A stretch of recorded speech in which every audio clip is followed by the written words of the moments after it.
কে যে গল্পটা পড়ে শোনাবো সেটির নাম হচ্ছে একটি ঘোড়া এবং একজন লোক।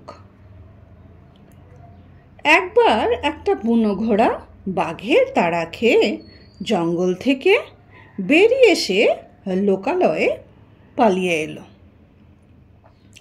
একটি লোকের কাছে এসে ঘোড়াটি বলল, প্রভু, জঙ্গলে একটা বাঘ আমাকে মারবার জন্য তাড়া করছে, দয়া করে আপনি আমার প্রাণটা রক্ষা করুন।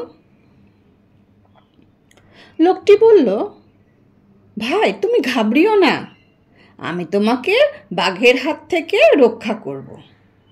ধন্যবাদ। ঘোড়া তখন বলল, ধন্যবাদ। লোকটি বলল, কিন্তু আমি যা বলবো তোমাকে তাই করতে হবে। ঘোড়া বলল, আমাকে কি করতে হবে তাই বলুন তো, আমাকে কি করতে হবে বলুন তো।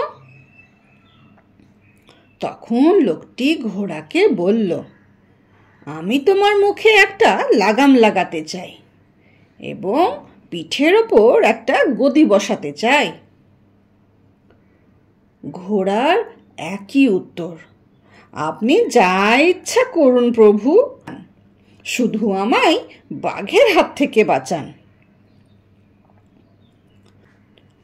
লোকটি আসলে একটি আস্তাবলের মালিক ছিল, তাই সে খুশি হয়ে ঘোড়ার মুখে লাগাম বেঁধে দিল এবং পিঠের ওপর গদি বসিয়ে দিল। তারপর সে ঘোড়াটায় চড়ে নিজের আস্তাবলে নিয়ে গিয়ে তাকে রাখল।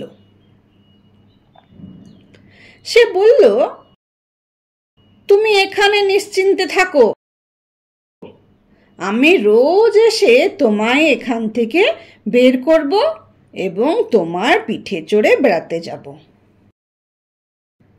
তোমার কোনো ভয় নাই ভাই, বাঘ তোমার কাছেও আসতে পারবে না। এই বলে সে আস্তাবলের দরজা বন্ধ করে চলে গেল।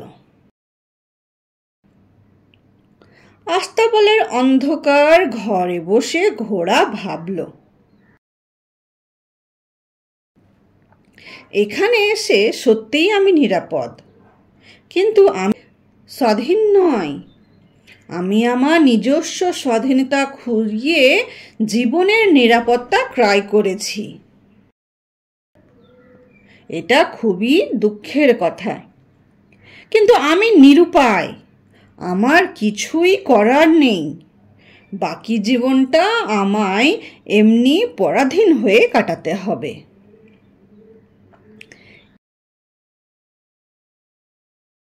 এই গল্পটা থেকে আমরা কি শিক্ষা পাই বলো তো? এই গল্পটা খুব সুন্দর না? এই গল্পটা থেকে আমরা এটাই শিক্ষা পাই যে কিছু পেতে হলে কিছু হারাতে হয়। মানে কি, আমরা না যখন কোনো একটা ভালো জিনিস পাই তখনই কিন্তু আমরা একটা কিছু হারিয়ে ফেলি। ঠিক এই ঘোড়াটার মতন। ঘোড়াটা যখন ওই লোকটার কাছে নিজের হেল্প চাইলো বাঁচার জন্য, তখন ওই লোকটা করলো কি, ওকে বাঁচিয়ে তো অবশ্যই দিল, কিন্তু নিজের কাজের জন্য তাকে ব্যবহার করতে লাগলো। মানে কি, এবার ওই লোকটা যা বলবে সেটাই ঘোড়াটাকে করতে হবে। কিন্তু আগে যখন ঘোড়াটা জঙ্গলে থাকতো সে তো একদম স্বাধীন ছিল, সে যেখানে খুশি সেখানে যেতে পারত। কিন্তু সেখানেও আবার কি, সেখানে বাঘের ভয় ছিল। তো এটাই এখানে বলতে চাইছে যে কিছু পেতে গেলে পরে কিছু হারাতেই হয়। ঠিক আছে।